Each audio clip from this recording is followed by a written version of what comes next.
शाह परिवार का आया बुरा समय, ऐसा क्यों हुआ है जानने के लिए चलिए देखते हैं आज का एपिसोड। और आज का एपिसोड शुरू होता है बाबूजी को करना पड़ रहा है पड़ोस वालों से खाने का ऑर्डर लेके पूरा करना, क्योंकि उनको नौबत आन पड़ी है कि पैसे कैसे खर्च करेंगे, पैसे कहाँ से आएंगे, क्या क्या करेंगे। तो जैसे ही वो ऑर्डर लेके खाना बनाना शुरू करते तभी वहाँ पे आ जाती है अनुपमा। और अनुपमा आते ही कहती है कि आप अपनी बेटी के होते हुए ऐसा कैसे कर सकते, जब मैं हूँ तो आपने ऐसा क्यों सोचा, मैं भी आपका साथ दूंगी इस ऑर्डर को पूरा करने में। और अनुपमा लग पड़ती है बाबूजी के साथ ये खाना बनाने में, और जैसे तैसे करके खाना कंप्लीट हो जाता, ऑर्डर पूरा होता है।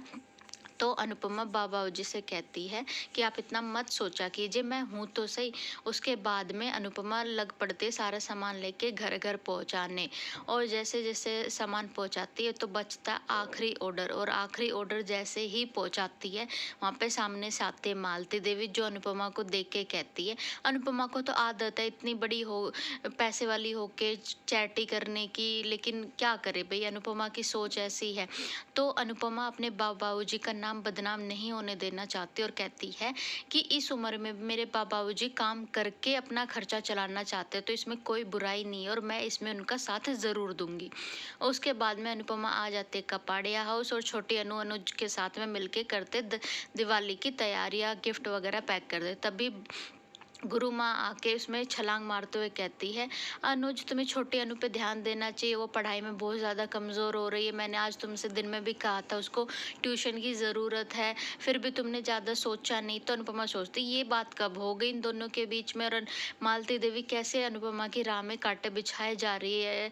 लेकिन अनुपमा समझदार, और तभी कहती है कि मैं टाइम निकाल के अपनी बेटी को और ज़्यादा टाइम दूंगी और मैं ये सारी चीज़ें खुद से हैंडल करूँगी, तो कोई ज़रूरत नहीं है ट्यूशन टीचर की। यहाँ पे अनुज फिर से चुप रह जाता है, ज़्यादा कुछ नहीं बोलता, लेकिन कहीं ना कहीं उसके दिमाग में ये सारी बातें घर कर रही है मालती देवी की छोटी छोटी बातें, कि वो कब कौन सी बात कह रही, कि अनुपमा कितनी बिजी है। यहाँ मालती देवी मतलब ना तो ही अनुपमा के खिलाफ खड़ी हो रही, ना ही साथ। तो अनुपमा अच्छे से जवाब दे देती है। तो अगली सुबह अनुपमा करती है रंगोली की तैयारियां। रंगोली बनाने के बाद में इधर शाह हाउस में भी सभी लोग मिलके जैसे तैसे अपनी दिवाली मनाने की तैयारियां करते। वैसे भी सभी लोग दुखी है, क्योंकि तोशू और किंजल यहाँ से जाने वाले हैं, तो उनके बेचारों के बेटे के जाने के बाद भी जैसे तैसे करके कोशिश करके वो अपनी दिवाली मनाते हैं। इधर मालती देवी फिर से बीच में घुसते हुए डाइनिंग टेबल पे बैठ के कहती है, मैं अपनी सहेली के घर गई थी, वहाँ पे मैंने देखा कि अनुपमा परेशान हो रही थी, धूप में घर घर मिठाइयों के डब्बे बांट रही थी, ऐसा नहीं करना चाहिए, अनुपमा को अपनी सेहत का ध्यान रखना चाहिए। तो अनुज सोच के ये बात को सुन के एकदम से शौक हो जाता है। तो मालती देवी सोचती है अब तो अनुज फटेगा ही फटेगा, लेकिन ऐसा कुछ होता नहीं है। अनुज बल्कि अनुपमा से कहता तुम्हें मुझे बताना चाहिए था, तुमने इतनी बड़ी बात मुझसे नहीं बताई, मैं भी तुम्हारा इसमें साथ देता, मैं भी तुम्हारे साथ बाबूजी की मदद करता, लेकिन तुमने मुझे बिल्कुल ही अलग कर दिया। यहाँ मालती देवी के फिर से सपने टूटे के टूटे रह जाते हैं।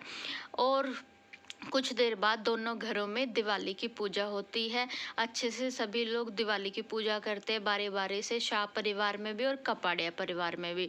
और आज का एपिसोड यहीं पे खत्म होता है। देखते हैं कल के एपिसोड में गाइस मालती देवी अनुपमा से बदला लेने के लिए करने वाली छोटी अनु का इस्तेमाल, और उसके माइंड में गलत गलत चीज़ें भर के ऐसा कर देगी कि छोटी अनु अपनी ही माँ से करेगी नफरत। ये जानने के लिए अगर आपने मेरे चैनल को सब्सक्राइब नहीं किया है गाइस, तो जल्दी से सब्सक्राइब कर लीजिए और धमाकेदार वीडियो देखते रहिए।